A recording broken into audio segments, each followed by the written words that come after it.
കോട്ടയം ഐമനം പഞ്ചായത്തിലെ Cheeppunkal വലിയമട water tourism പാർക്കിന്റെ പ്രവർത്തനം പ്രതിസന്ധിയിൽ.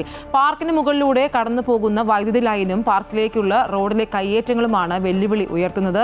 അധികൃതരുടെ ഭാഗത്തു നിന്നും ഇടപെടൽ ഉണ്ടാകാത്തതിനെ തുടർന്ന് DTPCയിൽ നിന്നും പാർക്ക് ലീസിനെടുത്ത കരാറുകാരൻ പാർക്ക് നടത്തിപ്പിൽ നിന്നും പിന്മാറാനുള്ള ഒരുക്കത്തിലാണ്.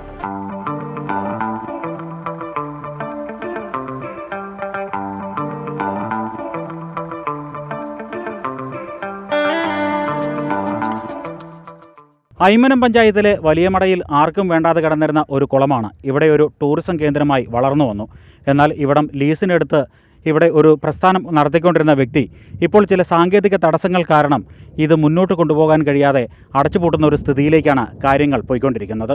ഐമനം പഞ്ചായത്തിലെ ചീപ്പുങ്കൽ വലിയമടക്കുളം ജില്ലാ ടൂറിസം പ്രൊമോഷൻ കൗൺസിൽ ഏറ്റെടുത്ത് 4.85 കോടി രൂപ ചെലവിലാണ് വാട്ടർ ടൂറിസം പാർക്കായി മാറ്റിയത്. പിന്നീട് സ്വകാര്യ വ്യക്തിക്ക് ലീസിന് നൽകി.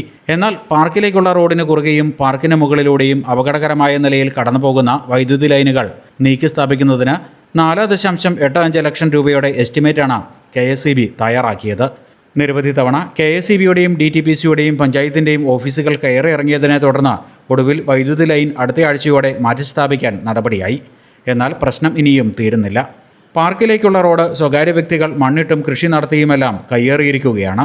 ഇതോടെ 8 മീറ്റർ വീതിയുള്ള റോഡ് 3 മീറ്ററിൽ താഴെയായി ചുരുങ്ങി. വലിയ വാഹനങ്ങൾക്ക് പാർക്കിലേക്ക് എത്താൻ കഴിയാത്ത സ്ഥിതിയുമായി. പഞ്ചായത്തിൻ്റെ തന്നെ സ്ഥലമാണ്. 8 മീറ്റർ വീതിയുണ്ട്. 3 മീറ്റർ പോലും ഒരു സ്ഥലത്തുമില്ല. നിങ്ങൾക്ക് പോയി അളന്നു കഴിഞ്ഞാൽ കാണാൻ പറ്റുന്ന. അതുപോലെ തന്നെ പോകുന്ന വഴിക്ക് മുഴുവൻ ചെടികൾ നട്ട് വൃക്ഷങ്ങൾ വെച്ച് മണ്ണിറക്കിയിട്ട് വിറക് ഇറക്കിയിട്ട് ഒരു ടൂറിസ്റ്റ് പ്ലേസ് അല്ലേ. ഈ എൻക്രോച്ച്മെൻറ്റ് കംപ്ലീറ്റ് ഉള്ള സാധനങ്ങൾ മാത്രം മതി. ഇവിടെ പാർക്കിംഗ് അഡീഷണൽ പഞ്ചായത്തിന് പാർക്കിങ്ങിൻ്റെ ആവശ്യമില്ല. പൊതുവഴിയിലെ കയ്യേറ്റം ഒഴിപ്പിക്കണമെന്നാവശ്യപ്പെട്ട് പാർക്കിൻ്റെ കരാറുകാരൻ നിരവധി തവണ പഞ്ചായത്ത് അധികൃതരെ സമീപിച്ചു. എന്നാൽ ഒരു നടപടിയും ഉണ്ടായില്ല. വലിയ വാഹനങ്ങൾക്ക് എത്താൻ കഴിയാതെ പാർക്കിൻ്റെ പ്രവർത്തനവുമായി മുന്നോട്ട് പോകാൻ കഴിയില്ല എന്നാണ് കരാറുകാരൻ വ്യക്തമാക്കുന്നത്. ഇപ്പോൾ ഇങ്ങനെ ഒരു സ്റ്റേജ് വന്നപ്പോൾ എനിക്ക് ശരിക്കും വിഷമമുണ്ട്. എൻ്റെ മോള് കാനഡയിലുള്ള മോളെ ഞാനിവിടെ വിളിച്ചു വരുത്തി. ഈ ബിസിനസ് അവളുടെ പേരിലാണ് ശരിക്കും എഗ്രിമെൻ്റ് വെച്ചിരിക്കുന്നത്. അവിടെ ഉണ്ടായിരുന്നൊരു ജോലി PR ഉള്ള കുട്ടിയെ അവിടെ ഉപേക്ഷിച്ചിട്ട് ഇവിടെ വന്നിട്ട് പുതിയൊരു സംരംഭത്തിലേക്ക് വന്ന് അതൊന്നും ഇല്ലാതായി പോകുക എന്ന് പറയുമ്പോഴത്തേക്ക് കരാറുകാരൻ 1 കോടിയോളം രൂപ മുടക്കി ഇവിടെ music water fountain, floating restaurant, pedal ബോട്ടുകൾ തുടങ്ങി നിരവധി സംവിധാനങ്ങൾ ഒരുക്കി.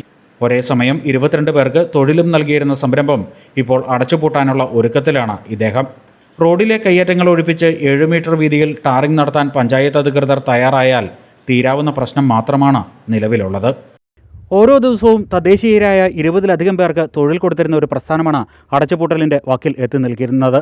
പഞ്ചായത്ത് ഇടപെട്ട് ഈ വഴിയിലെ തടസ്സമൊന്നും നീക്കിക്കൊടുത്താൽ ഈ പ്രസ്ഥാനം ഇനിയും സുഗമമായി മുന്നോട്ട് പോകും. കുമരകം വലിയമടയിൽ നിന്നും ക്യാമറമാൻ ജിത്തുകൃഷ്ണനൊപ്പം പ്രശാന്ത് ജോസഫ്, അമൃത ന്യൂസ്.